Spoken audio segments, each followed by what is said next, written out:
여러분 참 반갑습니다.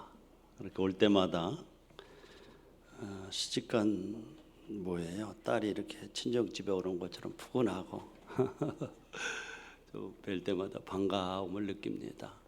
이렇게 오다 보니까 교회 현관도 달라지고 여기 문도 달라지니까 훨씬 더 좀 넓어 보이고 좋네요. 이제 우리 예심교회가 45주년을 맞이했네요. 가장 성장하고 활발하게 일할 수 있는 나이가 아마 40대가 아닌가 싶습니다.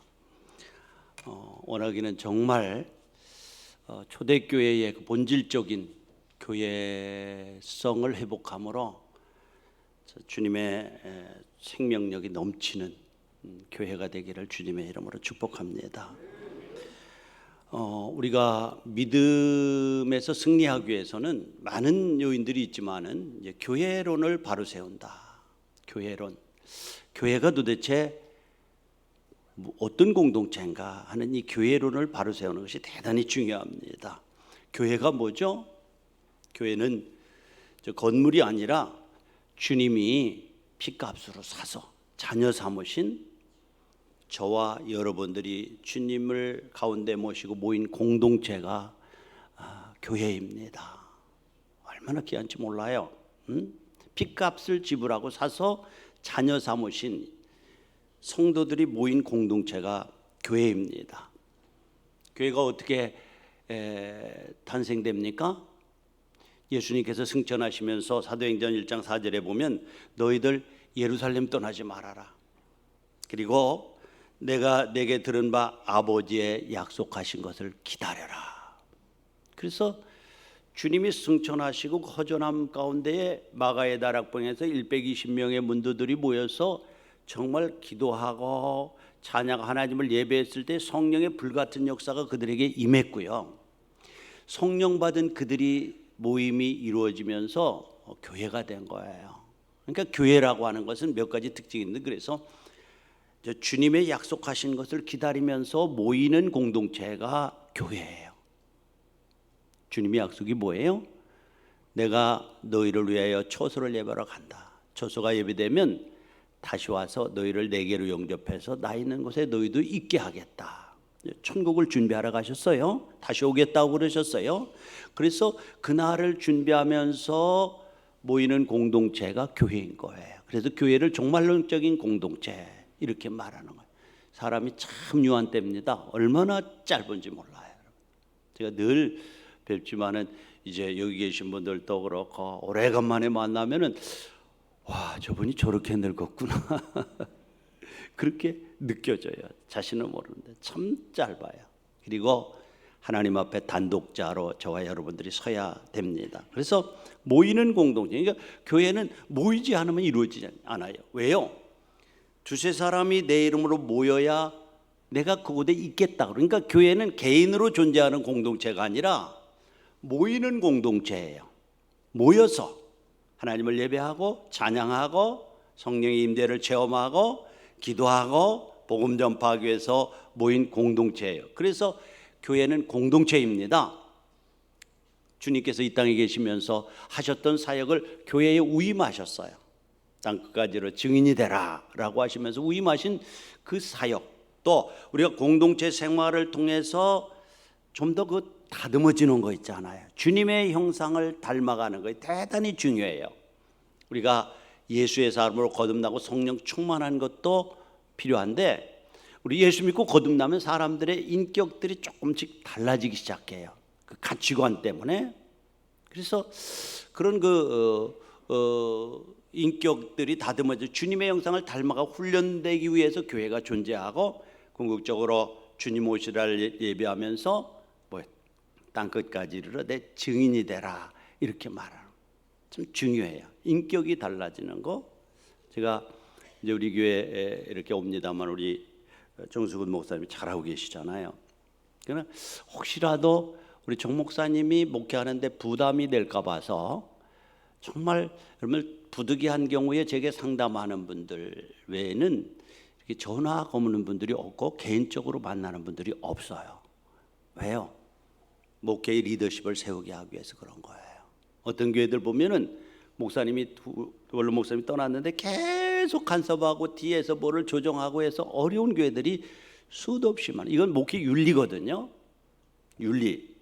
제가 국군중앙교회에 가서 1년이 넘었습니다. 그 담임 목사님이 제가 목회할 때 고등학생 했었어요. 학생회. 그런데 목사가 돼서 담임 목사님으로 오셨어요. 혹시라도 내가 다 아는 분들이니까 식당에 가면은 괜히 시선이 나에게 집중될까 봐 한 번도 거기서 점심 식사를 해본 적이 없어요. 왜 그래요? 그런 그 목회 윤리, 또 기독교인들 간에도 성도들 간에 자신이 지켜야 될 영역들을 이렇게 지켜가면서 교회를 세워가는 거. 혹시라도 나 때문에 몸된 교회가 상처받을까 봐서, 혹시 나 때문에 어려운 일이 있을까 봐 늘 나를 죽이면서 이제 세워가는, 예수 그리스도만이 증거되게 하고 세우는 공동체가 교회인 거예요. 그래서 바울만큼 교회론을 정확하게 세운 사람은 없어요. 사도행전에 보면은 이제 이렇게 만들어진 교회가 사방으로 흩어지잖아요. 핍박을 받아서. 그래서 그런데 놀라운 것은 그곳에서 불씨가 되는 거예요. 그리고 이 유태교인이었던 바울이 예수 믿는 사람들을 잡아 죽이고자 다마스커스라고 하는 다메섹 지역으로 간단 말이죠. 근데 강한 빛이 그에게 와서 그냥 넘어지고 말아요. 그리고 거기서 신령한 음성을 듣습니다. 사울아, 사울아, 왜 내가 나를 핍박하느냐? 이렇게 듣는 거예요. 아니, 내가 하나님 사랑하고 하나님 일을 위해서 지금 그 예수님 믿는 사람들, 예수님이 구세주라고 믿는 사람들을 잡으러 가는데 핍박하다니요? 나는 그 사람들을 핍박하는데 주님은 나는 내가 핍박하는 예수라고 말씀하고 있어요. 예수님 보지도 못했어요. 나는 그들을 지금 잡아가둬서 내가 유대교, 이제 예수 그리스도가 구세주가 아니라는, 구세주라는 사실을 믿는 사람들을 잡으러 가는데 왜 나를 핍박하느냐고 그러세요 하면서 이해하지 못했어요. 근데 얼마만큼의 시간이 지난 다음에 믿음의 영역에 들어오면서, 아하, 그래, 예수님의 핏값으로 죄를 용서받고 구원받은 무리가 모인 공동체가 교회고, 이 교회를 주님이 얼마나 사랑하시는지 내 몸이라고 그러구나. 이 땅에 남겨도 내 몸이에요. 그래서 교회는 여러분들 약한 것 같아도 주님의 몸인 것을 기억하시기 바랍니다. 참 약해요. 세상적으로 보면 별로 그렇게 대단하지 못해요. 그래서 성경 고린도전서 같은 데도 보면은, 야, 한번 너희를 택하심을 봐라. 문벌 좋은 사람 있냐? 그렇죠? 지식 많은 사람 있냐? 재물 많은 사람 있냐? 보잘것없다. 그러나 하나님의 역사는 이렇게 보잘것없는 사람들을 택해서 약한 강한 자들을 부끄럽게 하시고 지식이 있는 사람들을 부끄럽게 하시는 역사가 이곳에서 나타난다라고 말씀을 하는 거예요. 그러니까 베드로가 이제 마태복음 16장 18절에 보면 이렇게 말씀해요. 또 내가 내게 이르노니 너는 베드로라. 내가 이 반석 위에 내 교회를 세우리니 음부의 권세가 이기지 못한다. 정말 중요한 거예요. 여러분들, 교회는 성자가 나와서 예수 믿는 공동체가 아니에요. 기독교는 내가 하나님을 찾아서 믿는 것이 아니에요. 하나님이 나를 찾아오시는 것인 줄 믿으시기 바랍니다. 하나님이 나를 부르신 거예요. 하나님이 모든 사건을 통해서 지금 나를 찾아오신 거예요. 아픔이었던, 때로는 어떤 고통이었던, 때로는 뭐 사업이 실패하는 것든 어떤 상황을 통해서든지 나를 찾아오시는 거예요. 인간은 사상이나 도덕이나 윤리나 고행이나 인간의 노력으로 하나님께 찾아가는 것이 세상의 종교입니다. 그러나 분명한 것은 우리 기독교는 하나님께서 인간을 찾아오신 거예요. 그러면서 이렇게 뭉쳐진 공동체를 가리켜서 예수님께서 마태복음 16장에 보면 내가 이 반석 위에 교회를 세우리니, 누구의 교회? 내 교회래요. 여러분들, 교회가 주님의 교회인 것을 믿으시기 바랍니다. 근데 여러분들이 낮아지고 여러분들이 손해보고 여러분들이 때로는 듣지 못할 얘기를 들어도 주님의 교회가 고통당하지 않도록 내가 물러서는 것 참 지혜로운 사람들이, 성도들이 가져야 될 거예요. 그래요. 내 교회, 주님이, 이 교회는 주님의 것이에요. 믿으십니까? 꼭 기억하시기 바랍니다. 주님이 세운 공동체인 주님의 교회, 사람의 교회가 아니에요. 그러므로 주님의 교회이기 때문에 주님이 뭐라고 말씀해요? 음부의 권세가 이기지 못한다. 에베소서 5장 29절에 보니까 그리스도께서 교회를 보양함과 같이 주님이 주님의 교회를요 보양하신대요. 보호하고 양육하신대요. 할렐루야. 그러니까 우리가 이 건강한 교회에 속해 있다는 것이 얼마나 놀라운 축복인가를 여러분들 기억해야 돼요. 교회에 다닌다, 교회에 다닌다가 아니라 건강한 교회의 구성원이 되었다는 것은 놀라운 축복이에요. 왜요? 내 교회인데 내가 내 교회를 보양한다는 거예요. 보양이라고 하는 것은 보호하고 양육한다는 뜻이에요. 부모가 자녀를 양육하고 보호하듯이 땅에 세워진 교회를 주님이 보호하고 지키신다는 약속이에요. 주님께서 뭐라고 마태복음 28장에 보니까 담대하라, 두려워하지 말라, 세상 끝날까지 내가 너와 함께하리라. 평범한 것 같아도요, 이런 약속들이 내 안에 들어서 실체화되어질 때 별로 두려울 것이 없어요. 내가 너와 함께하겠다. 언제까지요? 세상 끝날까지. 교회에 속한 주님의 교회, 세상을 이겼다라고 말씀합니다. 그리고 아까 말씀드린 대로 형제들아 너희 부르심을 보라. 고린도전서 1장 26절이죠. 한번 같이 읽어볼게요. 읽어보면은 거기에 보면은 얼마나 하나님의 역사가 이곳에 교회를 통해서 역사되어지는지 볼 수가 있어요. 시작. 형제들아 너희 부르심을 보라. 육체를 따라 지혜 있는 자가 많지 아니하며 능한 자가 많지 아니하며 문벌 좋은 자가 많지 아니하도다. 그러나 27절 시작. 그러나 하나님께서 세상의 미련한 것을 택하사 지혜 있는 자들을 부끄럽게 하시려고 세상의 것들을 택하사 강한 것들을 부끄럽게 하려 하시며 28절. 하나님께서 세상에 천한 것들과 멸시받는 것들과 없는 것들을 택하사 있는 것들을 배하려. 이게 주님의 섭리예요. 세상적으로 보면은 육체를 따라 지혜 있는 자가 많고 능한 자가 많지 않고 문벌 좋은 자가 많지 않지만은 이 미련한 공동체, 보잘것없는, 그러니까 초대교회 보세요. 제자들을 부르실 때 정말 보잘것없는 세리, 그렇죠? 고기 잡는 어부, 사람들한테 다 그렇게 추앙받는 자리에 있지 않았어요. 그러나 그들을 통해서 하나님이 역사하시는 거예요. 오늘날도 동일한 역사가 있습니다. 세상의 눈으로 보면 별 볼 일 없는 사람 같은 모임이지만 놀라운 것은 하나님께서 지킨다. 음부의 권세가 이기지 못한다. 내가 내 교회를 보양한다, 보호하고 지킨다, 양육한다. 얼마나 놀라운 약속이에요. 이걸 분명히 믿고 확신하는 사람은 별로 두려울 것이 없어요. 내가 부족하지만 한 교회의 구성원이 되었다고 하는 거, 주님의 부르심을 받은 이렇게 성도들의 모임인 공동체에 속했다고 하는 것, 얼마나 귀한 일이죠.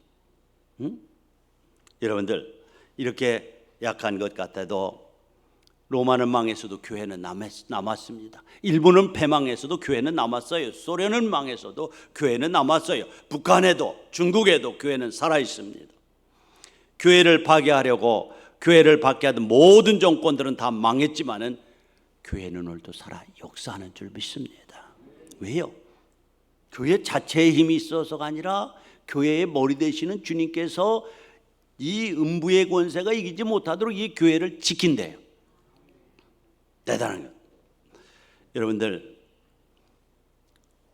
제가 여기 있을 때도 늘 말씀드렸지만은 목회 중에 어려운 일을 만날 때마다 그저 힘이 되는 것은 주님, 이 교회는 내 교회가 아니라 주님의 교회잖아요. 주님이 세우시잖아요.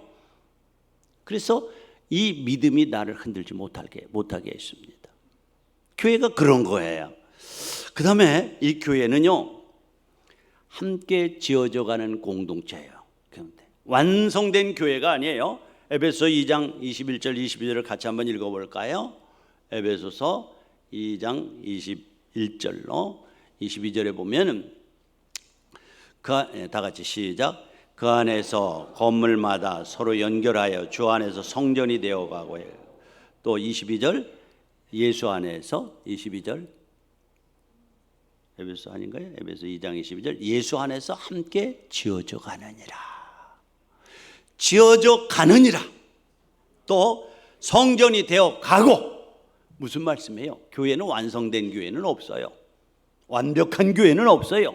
현재 진행형이에요. 한 사람 한 사람이 그리스도의 형상을 닮아서 변화되어지고 변화된 사람들의 공동체가 모여서 건강한 공동체를 이룰 때에 지어져 가는 거예요. 현재 진행형이에요. 그래서 주님 오실 때까지 이 교회는 주님이 이 땅에 남기시고 명령한 그 법과 질서를 따라서 완성되어 가는 과정에 있는 것이지 완전한 교회는 아니에요. 저는 우리 예수님교회가 이 시흥 지역에서는 정말 건강한 교회라고, 아니 뭐 전국적으로 봐도 건강한 교회의 반열에 속한다고 저는 믿습니다. 예수님교회 그래요. 그러나 완전한 교회는 아니에요. 부족한 것을 채워가면서 주님의 교회로 지어져 가는 거예요. 여기 우리가 연결하여라는 말씀 주목해야 됩니다. 그 뜻은 교회란 홀로 서서 존재하는 것이 아니라 머리이신 예수님께 단단히 붙어서 연결되어진 유기체가 교회. 건강하기 위해서는 머리의 지시를 잘 받는 그러한, 그러니까 여러분들 중풍이 걸렸다든지 어떤 신체에 문제가 있는 사람들을 보면은 머리가 지시하는데 손이 말을 안 들고 다리가 말을 안 드는 거예요. 이거 장애자라고 하는 거예요. 건강한 사람은 머리의 통제를 제대로 받으면서 몸이 움직여줄 때 건강한 교회예요. 건강한 교회가 뭐예요? 예수 그리스도가 머리이기 때문에 하나님의 말씀의 질서를 따라서 일사불란하게 말씀을 따라 움직이는 교회, 건강한 교회가 바로 이런 유기체예요. 나는 우리 예수님교회가 그런 교회가 되기를 축복합니다. 에베소 2장에 보면은 성전이 되어가고 지어져 가느니라. 앞으로 지어져 가는, 그건 좀 더 건강하고 말씀과 기도와 성령 충만함과 그리고 땅끝까지로 내 증인이 되라고 말씀하신 열방을 향해 복음을 전파하는 그 사역을 건강하게 담당하는 지어져 가는 교회. 그러니까 여러분 세상에서 완벽한 교회를 찾지 말아요. 늘 교회 안에서 관계 속에 불편하다고 하면은, 여러분들 약한 부분이 보인다고 하면 그것을 가리고 손가락질하고 뭐고 말을 버티지 말고, 아, 주님께서 저것이 불편하게 느껴지는 저것이 왜 내 눈에 보일까? 그래, 나더러 하라는 거야. 나더러 막으라는 거야. 뭐 이런 것 아니겠어요? 그렇죠? 왜 이렇게 문 열고 다는 게 보기 싫고, 그리고 또 뭐예요? 그 귀찮을까? 보기 싫을까?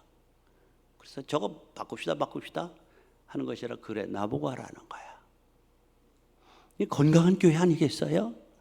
자칫 잘못하면은 구멍난 부분을 보고 말은 많이 내지만은 그것을 메꾸려고 하지 않는 사람들이 모인 공동체는 건강한 공동체가 아니에요. 지어져 가느니라, 완성되어 가는 거예요. 그래서 정말 복음 안에서 예수 그리스도를 중심으로 하고 상호 의존하고 책임지면서 건강한 예수님교회로 견고하게 세워져 가기를 주님의 이름으로 축복합니다. 미래 완성이에요. 자, 오늘 본문에 보면요, 베델이에요. 베델이라는 뜻이 뭐죠? 하나님의 집이라는 말이에요. 하나님의 집이라는 말은 좀 더 오늘 신약적인 용어로 의미한다면 교회라는 얘기예요. 교회. 베델. 베델의 축복이 있어요, 여러분들. 분명히 기억하십시오. 교회를 통해서 하나님이 축복을 흘러보내는 것을 믿으시기 바랍니다. 흘러보내는 거예요. 자, 형에서가 사냥간 틈을 타서 지금 야곱이 형의 보복을 피해서 지금 달아나잖아요. 밧다라람으로. 날이 저물어서 들판에 누워서 잠이 듭니다. 꿈에 보니까 사다리가 하늘까지 닿아 있는데 천사들이 오르락 내려가면서 그 광경을 보게 됩니다. 그곳에서 하나님의 약속을 받아요. 야, 야곱아, 내가 놓은 땅을 너에게 주겠다. 또 자손을 티끌같이 번성하게 하겠다. 너로 너의 그 복의 근원자로 삼겠다. 자, 너를 반드시 이곳에 돌아오게 하겠으며 어디로 가든지 너와 함께 하겠다. 놀라운 약속을 받아요. 지금까지 야곱은요, 아버지 이삭을 따라서 하나님에 대해서 듣고 하나님을 알았지만은 그 체험적인 하나님과의 만남이 없었어요. 그런데 이 베델에서 하나님과의 인격적인 만남은 엄청난 그의 삶 속에 변화를 가져옵니다. 와, 하나님은 예루살렘에만 계신 하나님인 줄 아는데 여기까지 오셨네. 아, 나와도 함께 하시네. 이렇게 약속해 주시네. 나의 하나님, 아브라함은 이삭의 하나님이라고 불렀던 그 하나님이 내가 만난 나의 하나님으로 변화되는 순간이었습니다. 그래서 잠에서 깬 후에 그래, 하나님이 멀리 계신 것이 아니라 나와 함께 여기 계시구나 라고 생각을 하고 베고 누웠던 돌을 베개 삼아서 베개를 기둥으로 삼아서 세우고 소원합니다. 하나님, 내가 이곳에 돌아오게 하시면요, 이곳에 하나님이 전을 세울 거예요. 모든 소속의 11조는 반드시 드릴 거예요. 그러니까 야곱의 일생 동안 이 베델의 감격은 그의 전생애를 두고 지배하는 것을 보게 됩니다. 베델이 어떤 곳입니까? 하나님과 만난 장소예요. 하나님의 축복을 약속받은, 하나님과 소원한 장소예요. 예배의 장소예요. 축복의 장소예요. 그래서 이후 야곱의 생애는 베델이 그의 삶의 중심이었습니다. 잘 나갈 때, 세상에 아무 걱정이 없을 때는 베델을 잊었어요. 그러나 하나님은 그때에도 그를 흔들어서 너 베델로 올라가야 된다. 베델의 약속을 기억해라. 뭐예요? 교회로 올라가라는 얘기예요. 예배의 장소로 올라가라는 얘기예요. 하나님과 만났던 감격을 기억하면서 살라는 얘기예요. 나는 여러분의 삶의 중심이 교회가 되기를 축복합니다. 정말 교회가 중심이 되는 거예요. 말씀과 교회가 삶의 중심. 나이 들면 들수록 교회가 중심이 돼야 되는 거예요. 자, 우리가 교회 이 성막 역사를, 교회의 역사를 보면 맨 처음에 성막이었잖아요. 그리고 이제 솔로몬 성전이 이제 이렇게 광야 생활을 끝내고 지어지고, 또 그다음에 무너진 다음에 스룹바벨 성전을 짓고 헤롯 성전을 짓고, 뭐 정치적인 목적에 의해서 이렇게 성전들이 되어갑니다. 오늘날은 물론 내가 너희 마음이 내가 거하는 전인 줄 알지 못하느냐라고 우리 전이에요. 그리고 그들이 모인 공동체 교회가 하나님의 전이에요. 바로 이곳에서 하늘문이 열리고 놀라운 축복과 치유의 역사가 교회 안에 있음을 꼭 기억하시기 바랍니다. 교회가 건강하면요, 이 교회를 통해서 하나님의 놀라운 축복이 각 가정과 개인에게 흘러가는 거예요. 교회가 시끄럽고 교회에 문제가 많고 이러면요, 개인도 축복을 못 받아요. 먼저 어떤 축복입니까? 자, 이 베델의 축복이 뭐예요? 하나님의 교회죠. 하나님의 전이죠. 자, 이 전을 중심으로 하는 사람에게 주어지는 축복이 뭐예요? 역대하 7장 13절에 보면 솔로몬이 성전을 완공한 후에, 한번 읽어볼까요? 시작. 혹 내가 하늘을 닫고 비를 내리지 아니하거나 혹 메뚜기로 토산을 먹게 하거나 혹 연병으로 내 백성 가운데 유행하게 할 때에, 14절, 내 이름으로 일컫는 내 백성이 그 악한 길에서 떠나 스스로 겸비하고 기도하여 내 얼굴을 구하면 내가 하늘에서 듣고 그 죄를 사하고 땅을 고칠지라.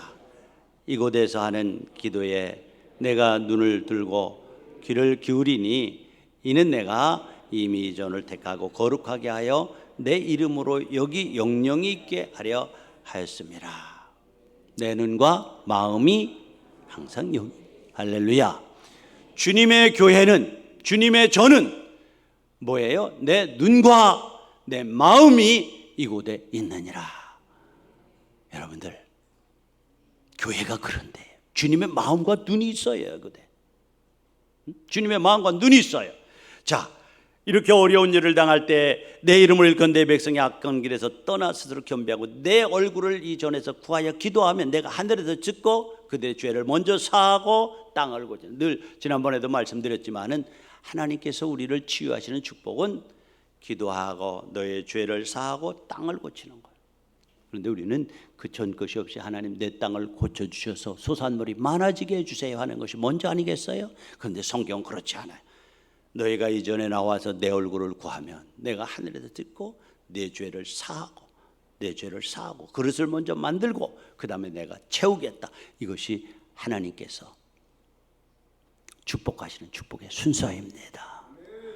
우리가 채워달라고 하기 전에 먼저 그릇을 준비하는 거예요.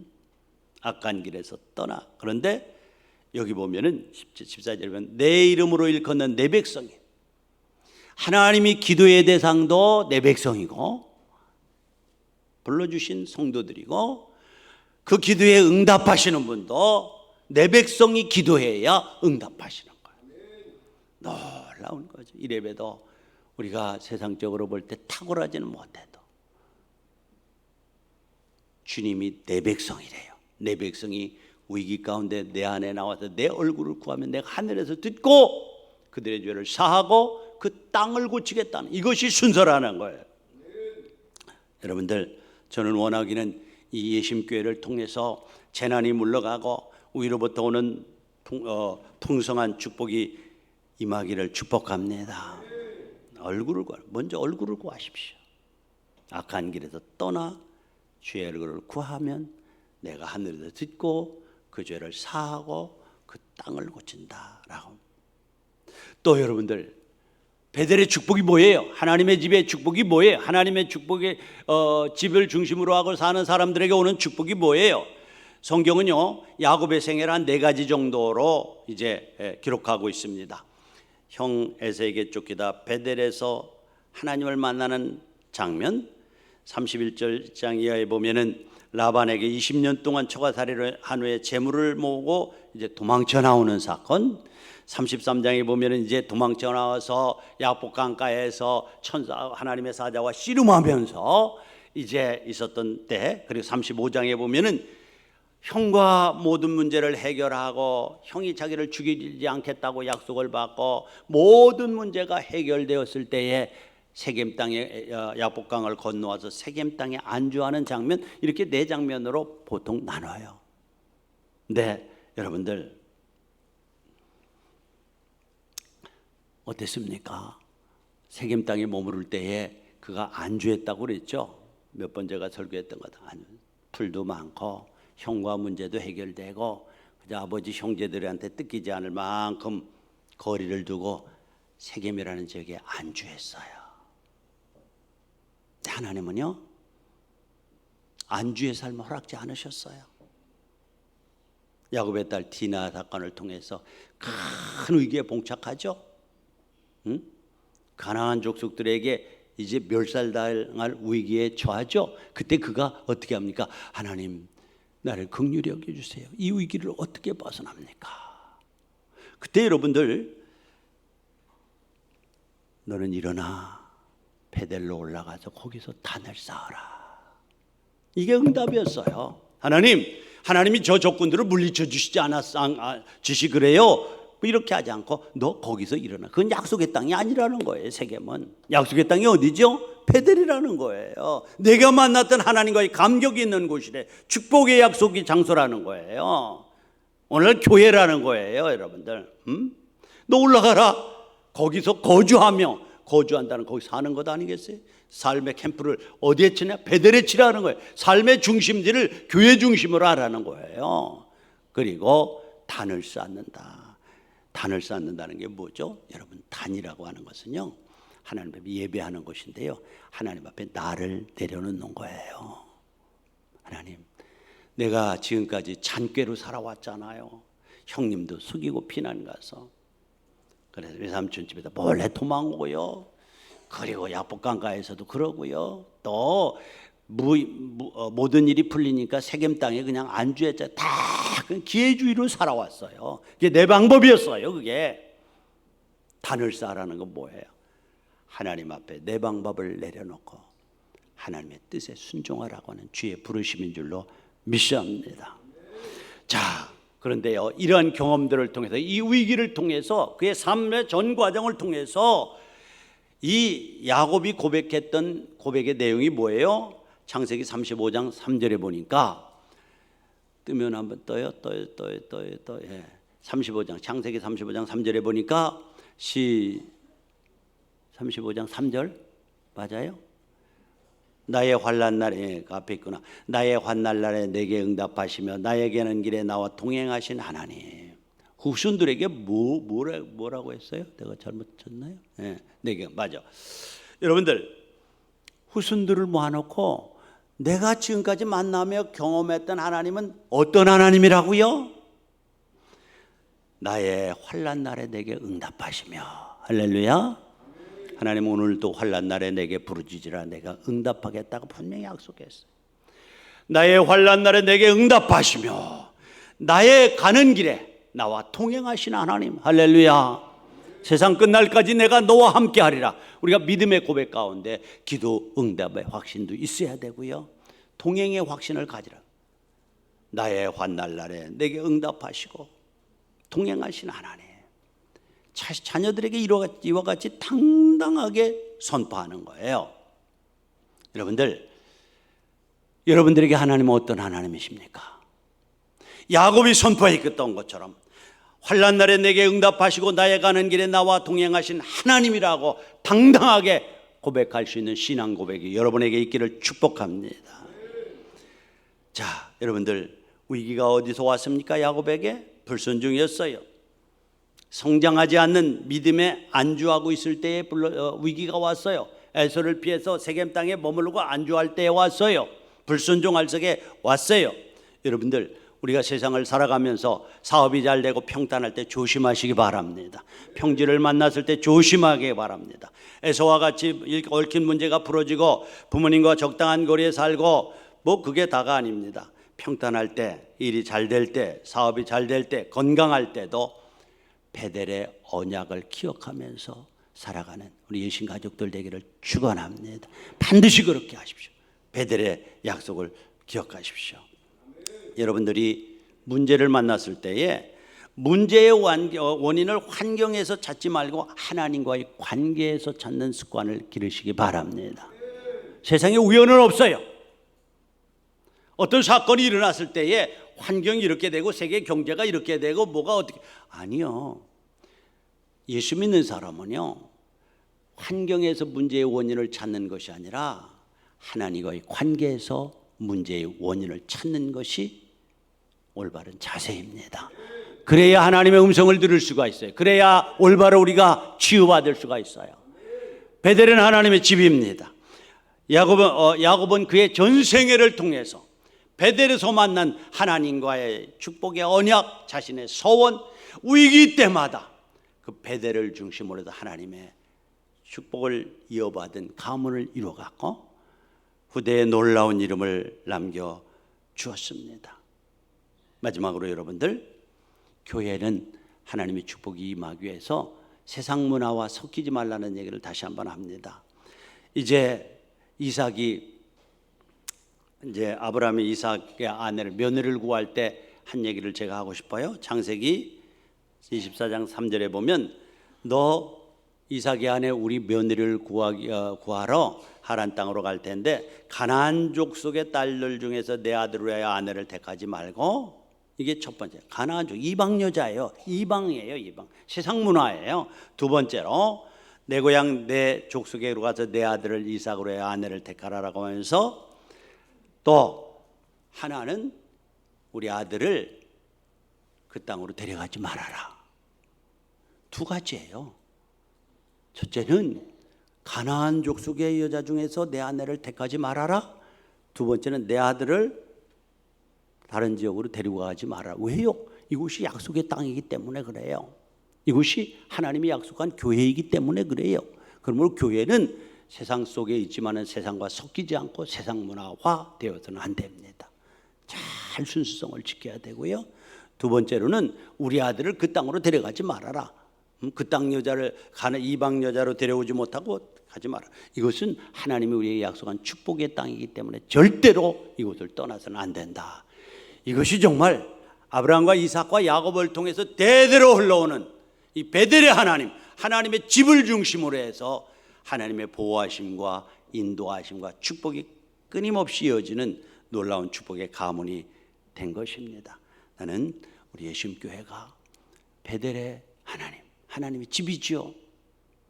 교회 안에서 정말 건강한 교회, 오늘 시대 속에 섞이지 아니하고 하나님의 말씀의 원칙 위에 세워진 교회, 그리고 정말 그 순수성을 회복함으로 하나님에게 임재가 있는 곳, 날마다 이곳을 통해서 우리의 영과 육이 치유받는 역사가 있기를 축복합니다.